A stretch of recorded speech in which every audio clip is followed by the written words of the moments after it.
Well, yeah, if you look at the world's indigenous peoples and other local communities, they are actually the original conservers of natural ecosystems, whether it's forests or marine areas, coastal areas, rivers, wetlands, and so on.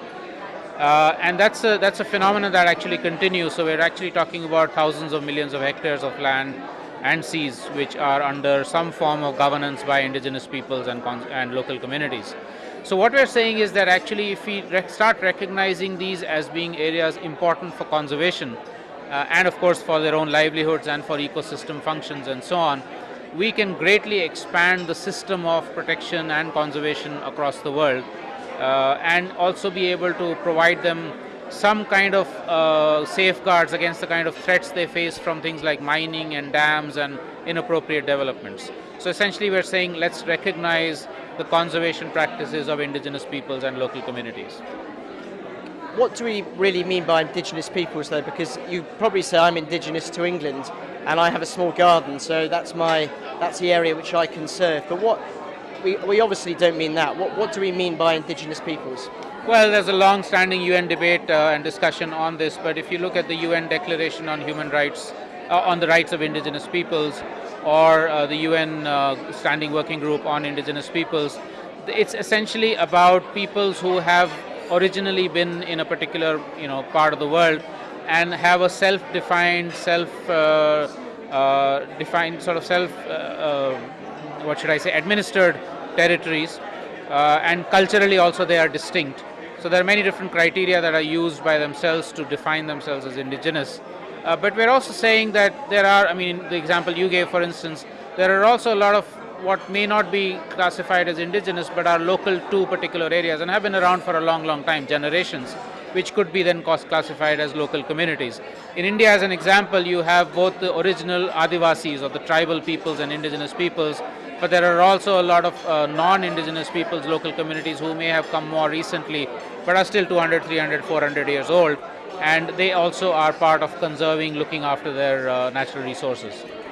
Tell me how they conserve and look after their natural resources, because I guess if they stay in the same area, they have to make sure it's still habitable year on year, decade after decade. But give me an example. Perhaps you can take an example from one of the communities you've worked with in India on how these particular tribes or indigenous peoples conserve their local areas. Well, let me give you two examples. One is from, say, the indigenous peoples or the Adivasis of India, who have large habitats or used to have large habitats, where they had all kinds of rules, customary rules and practices, which would make sure that no resource is overutilized. It would make sure that there are areas that get rested after having been used, so they get rested for a few years, or they would have sacred sites which were not used at all. So across the landscape, they were actually had a whole mosaic of conservation related practices, most of them oral. They were not written down rules, but they were in fact very strongly protected because they had cultural backing, they had spiritual backing behind them. But you also get non-indigenous groups. As an example, hundreds of forest areas in the Himalayan state of Uttarakhand are under village protection called Gram Sabha or One Panchayats, where the entire village actually decides how do we use or not use, or how do we regulate the use of those forests which are important water catchments for us or are important in other ways.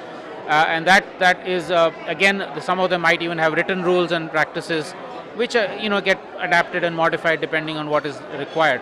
So there's a whole range of institutional structures, village level institutional structures, which ensure that the rules that have been decided by the community are implemented.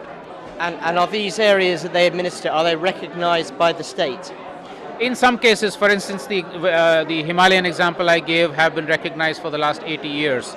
But there are thousands of other self-initiated practices for forests, for coastal areas, for rivers, etc., which are not really formally recognized as such. And that's what we're really asking for, that they be recognized as important for conservation, but in the ways that are determined by the local people themselves. And are you looking for them to be recognized on a state or an international level?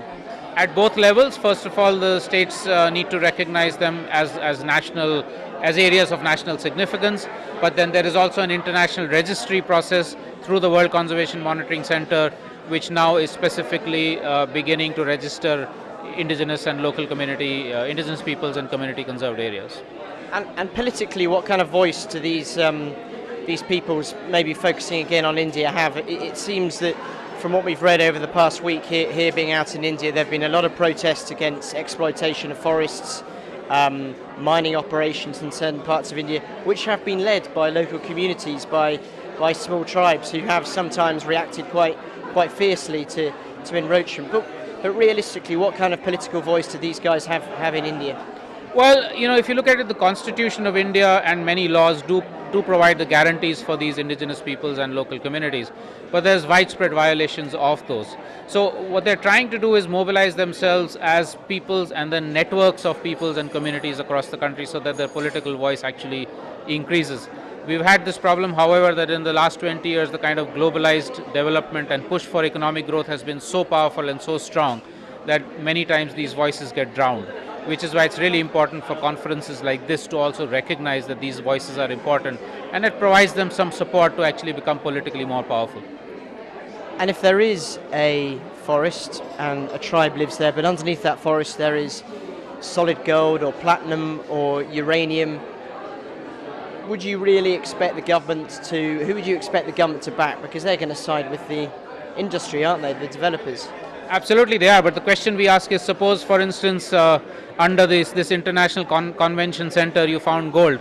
Would you uproot the convention center and dig that gold? No, it's not going to happen. Would you uproot the presidential house in Delhi if gold was found underneath? No. So we're saying, let us recognize that indigenous people's territories and homes are as important as your house and my house and our lands, and therefore that they have to have the final say in what happens on those lands, which increasingly India is beginning to move towards the fact that they need to have prior informed consent of indigenous peoples and local communities before such developments take place.